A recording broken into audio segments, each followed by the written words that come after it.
दोस्तों जब भी हम लोग कंप्यूटर बिल्ड करने जाते हैं या पर्सनल कंप्यूटर्स की बात करते हैं तो यहां पर ना सबसे बड़ा सवाल यही होता है कि हमारे कंप्यूटर में सबसे इंपॉर्टेंट वाला जो पार्ट है भाई वो कौन सा है भाई, क्या है आप बताओ मुझे। तो यहां पर हम कंपेयर करने वाले हैं सीपीयू, जीपीयू, एनपीयू, रैम, इनको कंपेयर करने वाले हैं जो कि सबसे हॉट पार्ट्स होते हैं। इनके बारे में काफ़ी चर्चाएं होती हैं। सबसे पहले सीपीयू की बात करते हैं कि भाई सीपीयू क्या है एक्चुअली यार एंड इसका क्या इंपॉर्टेंस है। सो बेसिकली आप बचपन से पढ़ते हुए आए हो कि सीपीयू कंप्यूटर का भाई मेन ब्रेन होता है। सो यहाँ पर कैसी मल्टीटास्किंग हो रही है, एप्लीकेशंस कैसे चल रही हैं, कैसी प्रोसेसिंग हो रही है। इनफैक्ट अगर आप वीडियो गेम्स भी खेल रहे हैं तो उसकी फिजिक्स वगैरह कैसे रेंडर हो मतलब बन रही है और उसके लॉजिक्स कैसे काम कर रहे हैं। सो मेन ब्रेन सीपीयू होता है। सीपीयू की खास बात यह होती है कि वो पैरेलल टास्क करने के लिए मतलब नहीं बना होता, वो ऐसे सिंगल थ्रेडेड टास्क करने के लिए बना होता है, बहुत सारे टास्क करने के लिए नहीं बना होता। जैसे अगर कोई दो हैवी टास्क हैं उनको करना है तो सीपीयू बहुत अच्छा कर सकता है, लेकिन अगर पैरेलल में बहुत सारे मल्टीपल टास्क चल रहे हैं तो वो उसको करने के लिए इतना अच्छा नहीं होता। सो उसके काम करने का तरीका बहुत अलग होता है। अब कहने के लिए तो सीपीयू एंड जीपीयू दोनों ही प्रोसेसर्स हैं। जो आप ग्राफिक्स कार्ड खरीद के लाते हो ना वो क्या है, ग्राफिक कार्ड आखिर है क्या? ग्राफिक्स कार्ड एक प्रोसेसर है, उसके अलावा और कुछ नहीं। हाँ, ग्राफिक्स कार्ड एक प्रोसेसर ही है जो कि ग्राफिक्स को प्रोसेस करता है, सिंपल एज दैट। इसीलिए उसका नाम जीपीयू है और ये सीपीयू है। तो सीपीयू आपके मेन कंप्यूटर टास्क के लिए होता है और ये सबसे इंपॉर्टेंट कंपोनेंट होता है अगर आप कोई गेमर वगैरह कुछ भी नहीं हो या वगैरह कुछ भी प्रोसेस नहीं कर रहे। सो ये सबसे बेसिक चीज होती है। यहां पर हमने सीपीयू की बात कर ली। अब जीपीयू की बात करते हैं जिसे साधारण भाषा में ग्राफिक्स कार्ड भी कहा जाता है या डिस्क्रीट ग्राफिक्स कार्ड या डेडिकेटेड ग्राफिक्स या जो भी आप बोलते हो उसे कहा जाता है। वो ही चीज जो गरीब लोग अफोर्ड नहीं कर सकते। मैंने भी बहुत साल बिना ग्राफिक कार्ड के गेम खेले दोस्तों, आपको पता है मैं इंटेल के दोस्तों में भावनाओं में बह गया। कोई बात नहीं, आगे बढ़ते हैं। तो ग्राफिक्स कार्ड बेसिकली एक अलग प्रोसेसिंग यूनिट होती है जो कि ग्राफिक्स को प्रोसेस करने के लिए बनी होती है। अब ये अवधारणाएं बहुत चेंज हो चुकी हैं कि भाई ग्राफिक्स कार्ड से सिर्फ गेम ही खेले जाते हैं। ग्राफिक्स कार्ड बेसिकली आपको गेम खेलने के लिए, वीडियो एडिटिंग करने के लिए, इनफैक्ट एआई मॉडल को ट्रेन करने के लिए और लोकली आपके कंप्यूटर में एआई को चलाने के लिए भी इस्तेमाल में लाया जाता है। अब क्योंकि जो इसका नेचर है ग्राफिक्स कार्ड का वो पैरेलल टास्क करने के लिए बहुत सारे छोटे छोटे मल्टीपल टास्क को कर सकता है, 1000 मिलियंस ऑफ टास्क कर सकता है एंड इसीलिए ये बेस्ट है ग्राफिक्स जनरेट करने के लिए। क्योंकि जब आप एक कोई वीडियो गेम खेलते हो सो वहां पर इंटरनल लॉजिक चल रहा है गेम का जो कि सीपीयू प्रोसेस करता है एंड जो ग्राफिक्स के एलिमेंट होते हैं जैसे कि आपकी घास हो गई, आपका स्काई हो गया, आपके पत्थर हो गए, पेड़ के पत्ते हो गए, तीर हो गया, गोली हो गई या जितनी भी ये चीजें ये सारी ग्राफिक्स प्रोसेसिंग है और वो एक साथ की जानी है। किसी गेम में आपने देखा है कि आप जा रहे हो पबजी में तो चलते चल रहे हो, पहले आपकी गन रेंडर हुई तो गन हिल रही है, फिर चलते चलते प्लेयर रेंडर हुआ, अब प्लेयर और गन दिख रहे हैं, फिर धीरे धीरे चल के ग्राउंड रेंडर हुआ, फिर दुश्मन रेंडर हुए एंड चलते चलते पूरा गेम रेंडर हुआ। नहीं, ऐसा नहीं होता। नॉर्मली जब आप गेम ओपन करते हो तो सारी चीजें रेंडर हो गई होती है, पेड़ पत्ते सब एक साथ चल रहा है एंड दैट मीन्स छोटे छोटे ग्राफिक्स की प्रोसेसिंग एक साथ हो रही है और यही ग्राफिक्स कार्ड का नेचर होता है। सो ये वीडियो एडिटिंग में भी मदद करता है एंड आपको पता होगा जब भी एआई प्रोसेसिंग वगैरह होती है ना सो उसमें भी एक साथ बहुत सारे मिलियन, 1000, लैक्स जो भी है प्रोसेस एक साथ हो रहे होते हैं। तो उसके लिए ग्राफिक्स कार्ड होता है डेडिकेटेड ग्राफिक्स और एक्स्ट्रा चीजों के लिए।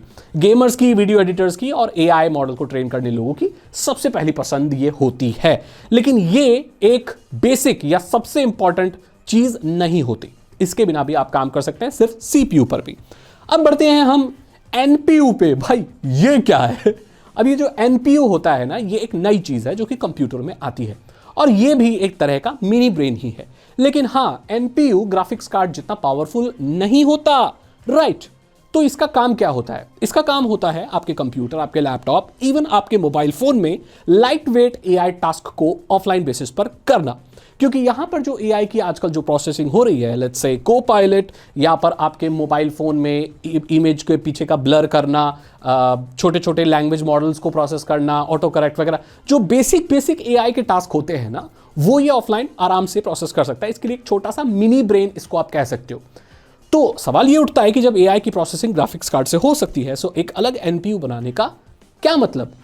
दरअसल मतलब है जो एनपीयू होता है ना दोस्तों वो बहुत कम पावर लेता है और वो आपके छोटे छोटे एआई टास्क को करता रह सकता है। जबकि आप ग्राफिक्स कार्ड की बात करें तो वहां पर एक फिक्स्ड पावर होती है जो वो लेता रहता है, चाहे आप उससे छोटी प्रोसेसिंग कराओ या बड़ी प्रोसेसिंग कराओ, जिससे आपका जो सिस्टम है वो पावर एफिशिएंट नहीं रह पाता और इसीलिए कंप्यूटर्स में एनपीयू का डेवलपमेंट सामने आया। अब आप देखोगे जितने भी लेटेस्ट लैपटॉप और कंप्यूटर्स आते हैं उसमें एनपीयू आता है, ताकि आप छोटे मोटे एआई के टास्क उससे कर पाओ, और ये चीज़ मोबाइल फ़ोनों में भी होती है। सो मैंने आपको बता दिया ये एक मिनी ब्रेन है। क्या इसके अलावा इसके बिना काम चल सकता है? अरे 100%। अरे भाई हम कितने सालों से तो बिना एनपीयू के ही चल रहे थे ना।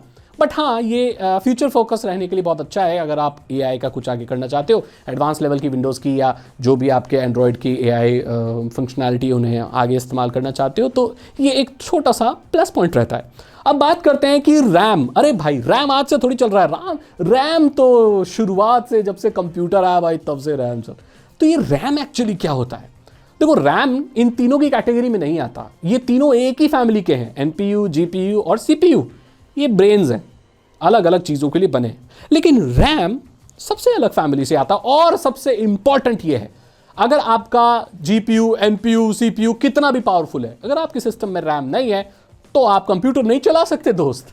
तो रैम आखिरकार करता क्या है? अब जो रैम है ना, वो दरअसल एक पेन ड्राइव ही है।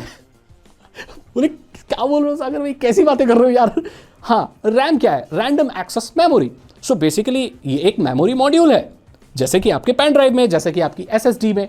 हाँ, स्पीड का फर्क है और काम करने के तरीके में भी बहुत फर्क है। आपका जो सिस्टम में आपका रैम होता है ना, मैं तो ये कहूँगा ये सबसे फास्ट पेन ड्राइव या सबसे फास्ट स्टोरेज चिप्स होती हैं। इनका काम ये होता है कि जब भी आप कंप्यूटर चलाते हो तो किसी भी सॉफ्टवेयर को चलने के लिए एक डेटा लोड होना होता है। उसी से डेटा से या उसी जो फाइल से वो चीज़ें चलती है। तो वो फाइल कहाँ लोड होती है? रैम में, क्योंकि यहाँ पर बहुत फास्ट आदान प्रदान किया जा सकता है। बहुत हाई स्पीड स्टोरेज होता है ये, बहुत हाई स्पीड, और इसीलिए कंप्यूटर को फास्ट चलाने में ये मदद करता है। अगर ये नहीं होगा तो आपका कंप्यूटर चल ही नहीं पाएगा। सो कौन सा सबसे इंपॉर्टेंट है दोस्तों? तो मैं यहाँ पर कहूँगा सबसे इंपॉर्टेंट आपका रैम, सीपीयू है, देन रैम है, देन उसके बाद आप जीपीयू का नाम ले सकते हो, फिर आप एनपीयू का नाम ले सकते हो। सो इसी क्राइटेरिया के हिसाब से आप ये पता लगा सकते हो कि भाई क्या चीज़ कितनी इंपॉर्टेंट है। अगर आपको एक बैलेंस सिस्टम चाहिए, सब कुछ चाहिए, तो ये सारे ही इंपॉर्टेंट है, बट आपके यूज़ केस पर डिपेंड करता है कि कौन सी चीज़ आपके लिए ज़्यादा इंपॉर्टेंट है। तो आइए देखते हैं अलग अलग यूज़ केसेस में कौन सी चीज़ आपके लिए ज़्यादा इंपॉर्टेंट है। सो जैसे कि मैंने कहा, अगर आप एक नॉर्मल यूज़र हो तो मैं पूरा लाइन वाइज बताऊंगा। सबसे पहले इंपॉर्टेंट सीपीयू है, जैसे मैंने कहा, उसके बाद रैम है, उसके बाद जीपीयू है, एंड उसके बाद एनपीयू है। ठीक है, तो ये प्रायोरिटी है। अगर आप एक वीडियो एडिटर या क्रिएटर हो तो सबसे पहले आपके लिए जीपीयू है, ग्राफिक्स कार्ड भाई आप सबसे पहले देखोगे, क्योंकि वीडियो एडिटिंग वगैरह करनी है। उसके बाद रैम है, रैम अच्छा होना चाहिए। देन सीपीयू थोड़ा कम इंपॉर्टेंट हो तो, मतलब पावरफुल हो तो भी इसमें चल जाएगा। और लास्ट में एनपीयू है, क्योंकि यहाँ एआई का तो कुछ काम ही नहीं हो रहा। सो अगर आप गेमर हो तो सबसे इंपॉर्टेंट, आप सबसे पहली चीज़ क्या देखोगे? ग्राफिक्स कार्ड देखोगे। उसके बाद क्या देखोगे भाई? उसके बाद आप सीपीयू देखोगे, उसके बाद रैम देखोगे, एंड लास्ट में एनपीयू देखोगे। और ये इसकी ज़रूरत भी नहीं, अगर आप गेमर हो एनपीयू का क्या करोगे? ज़रूरत नहीं है उसकी।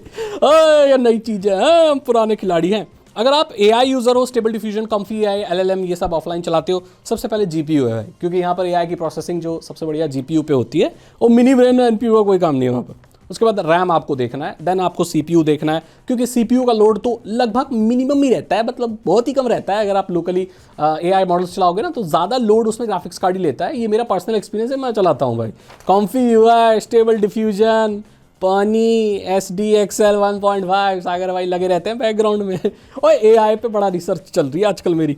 हाँ, तो ये मैंने आपको बता दिया, जीपीयू, रैम, सीपीयू, एनपीयू, अगर आप एआई मॉडल्स वगैरह चलाते हैं। अगर आप स्मार्टफोन यूज़र हैं, स्मार्टफोन के हिसाब से सबसे पहले एनपीयू है भाई, क्योंकि एआई फीचर है ना आजकल बड़े ज़्यादा फ़ोन में, तो ये देख लेना। फिर उसके बाद सीपीयू है, रैम है, एंड लास्ट में जीपीयू है, अगर आप पबजी खेलते हो या जो BGMI खेलते हो। सो सिंपल एक्सप्लेनेशन बताना चाहता हूँ। सीपीयू ब्रेन होता है, GPU muscles, RAM desk space है कितना, मतलब स्टोरेज है भाई, वो चाहिए होता है रैंडम एक्सेस के लिए, एंड एनपीयू एक एआई मिनी ब्रेन है। इसी से आपको आइडिया लग गया होगा दोस्तों क्या इंपॉर्टेंट होता है। तो मैंने आपको बता दिया सारे पार्ट्स इंपॉर्टेंट हैं, किस किस चीज़ के लिए क्या है वो बता दिया। अगर आपको वीडियो अच्छी लगी तो लाइक करें, दोस्तों के साथ शेयर करें। मैं मतलब आपसे अगली वीडियो में, thank you so much and good bye.